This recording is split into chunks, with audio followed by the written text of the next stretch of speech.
And so next, we will move on to our timed items. Our first is our 6.1, public input.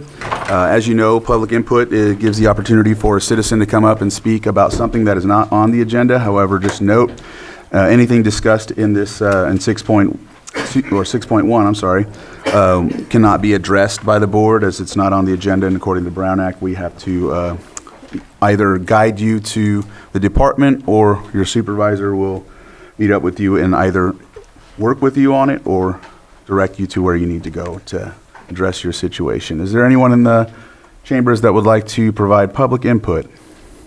We have one. Did you fill out a document? You just got to come up and fill out a document. You can do it right here. And please state your name for the record. Michael Newdow. Okay. And I'm interested in purchasing the Lucerne Castle. And there's an issue with regard to the hookups for the sewer. They want to charge literally about $500,000 just to hook up the sewer. I assume the sewer has been hooked up and whatever fees have needed to be paid were paid in the past. I've been speaking with, or trying to speak with Robin Borey, and she has not been responsive. She just keeps sending me things and doesn't answer my questions. She suggested I get a civil engineer, specializes in sewer. I got that. I tried to arrange for a conversation with him. He agrees that he doesn't see why this would be necessary. The regulations that she sends to me say new construction, new connections. This building's been there for 100 years.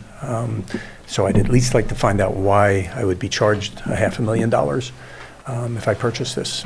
And haven't been able to get to anyone to help to speak with her. So if you guys could somehow figure out some way I could talk to somebody who could give me that answer. It's a lot of money. I think it would be worth, a couple minutes of her time or somebody's time so that I can figure out if in fact that's necessary, if there's any regulation that justifies that charge. So I don't know how to get that, but that's what I'd like. Okay. All right, thank you.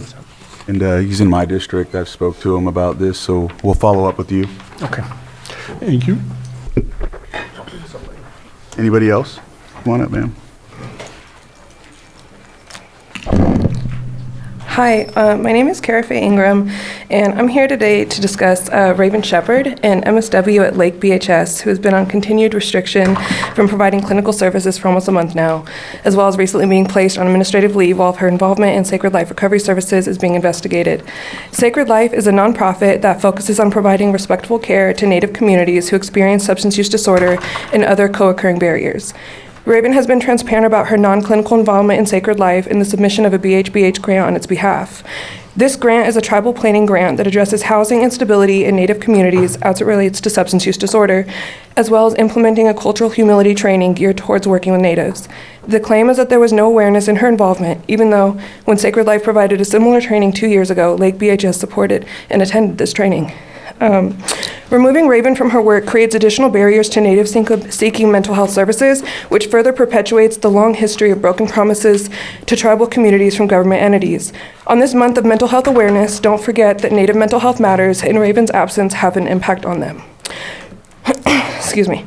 On this month of MMIP awareness, let's discuss how over 40% of missing or runaway Native youth have mental illness and how lack of mental health for Natives correlate to an increase in missing Indigenous people. The MMIP crisis is deeply intertwined with mental health challenges. Historical trauma, violence, and systemic inequalities contribute to a higher prevalence of mental health issues, which exacerbate the risk factors for MMIP. Raven's work as a Native clinician is imperative to addressing both mental health and MMIP crises in Native communities, and I urge the board to address and expedite the closing of this investigation as it creates a disservice to the Native communities Raven served 3 days a week on behalf of Lake BHS. Thank you. Thank you. Come on up. Hello, my name is Skylar Laywall, and I'm a member of the Manchester Band of Pointerina Pomo Indians, and I wanted to bring awareness that there are increasing patterns of non-transparent practices, conflicting directives, and decisions that appear to override established local codes and state laws.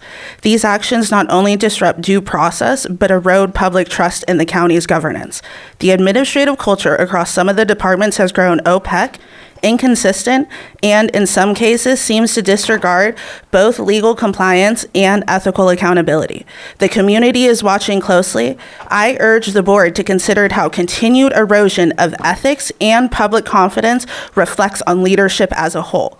Respect is earned, not enforced. And leadership without accountability is not leadership. It is fear. Muleham.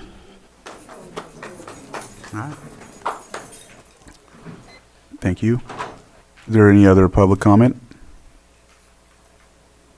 Any on Zoom? No hands in Zoom.